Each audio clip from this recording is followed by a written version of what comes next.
சிறகடிக்க ஆசை சீரியல்ல இனிய எபிசோட்ல என்ன நடந்திருக்கு அப்படின்னு பார்த்தீங்கன்னா, நம்ம சிவன் பார்வதிய தேடி பார்வதி வீட்டுக்கே வந்துடுறாப்ல. அங்க வந்து பார்வதி போட்ட டீய குடிச்சுக்கிட்டே இருக்கிறபோது, கரெக்ட்டா நம்ம மீனா பூ எடுத்துக்கிட்டு வந்திருக்கிறாங்க பார்வதி வீட்டுக்கு சாமிக்கு போடுறதுக்காக.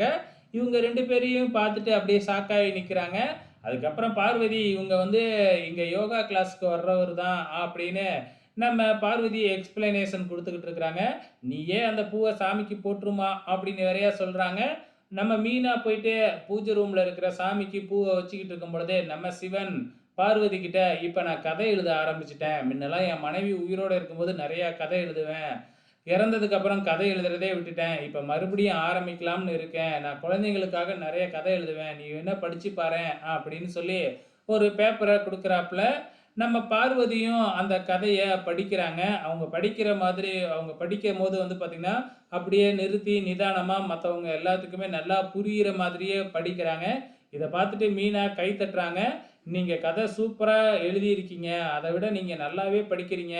பேசாம இத வீடியோவா எடுத்து சோசியல் மீடியாவுல போடலாம்ல" அப்படின்னு சொன்ன உடனே 2 பேருக்கும், "ஆமால்ல, இது கூட நல்ல ஐடியாவே இருக்கே" அப்படின்னு உடனே, அப்ப சிவன், "அப்பன்னா நம்ம சேனலுக்கு ஒரு நேம் வைக்கணும். என்ன நேம் வைக்கலாம்?" அப்படின்னு சொன்ன உடனே, டக்குனு மீனா பாட்டி கதைகள்னு சொன்ன உடனே, "இல்ல, இல்ல. அப்புறம் எல்லாருமே பார்வதிய பாட்டின்னு கூப்பிடுவாங்க.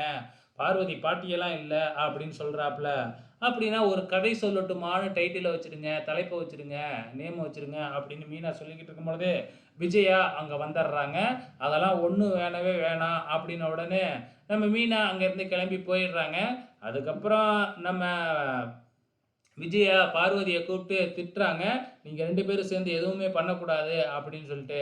அதுக்கு பார்வதி இருந்துகிட்டு, "நீ உன் குடும்பத்தில எல்லாத்தோடையும் ஜாலியா இருக்கிற. நான் இங்க தனியா தானே இருக்கிறேன். எனக்குன்னு வந்து என்டர்டெயின்மென்ட்டே இல்ல. நீ இருக்கிற கொஞ்ச நேரம் தான். அப்புறம் நான் இந்த செவுத்த பார்த்து எவ்வளோ நேரம் தான் உட்காந்துருக்கிறது? அதெல்லாம் இல்ல. நான் இதுக்கப்புறம் எனக்கு புடிச்ச மாதிரி தான் வாழப் போறேன்" அப்படிங்கிற மாதிரி வந்து நம்ம பார்வதி ஒரே போடா போட்டுர்றாங்க. இது முடிஞ்சதுக்கு அப்புறம் கரெக்ட்டா நம்ம மீனாவோட அம்மாவ தான் காமிக்கிறாங்க. இவங்க 2 பேரும் சண்டை அடிச்சுக்கிட்டு பேசாம இருக்கிறதுனால, அப்படியே சாப்பிடாம இருக்கிறாங்களாட்டுக்கு. அப்ப அவங்கள பார்க்கறதுக்காக 2 பேரும் வந்து அந்த கதையே பேசிக்கிட்டு இருக்கும் பொழுது, அப்படியே மீனா அம்மா மயக்கம் போட்டு விழுந்துர்றாங்க. இதுக்கப்புறம் என்ன, நேரா ஹாஸ்பிட்டல்ல போய் சேர்த்துர்றாங்க. விஷயம் தெரிஞ்சு மீனா, முத்துவும் வந்துர்றாங்க. இந்த பக்கம் சீதாவும் வந்துர்றாங்க.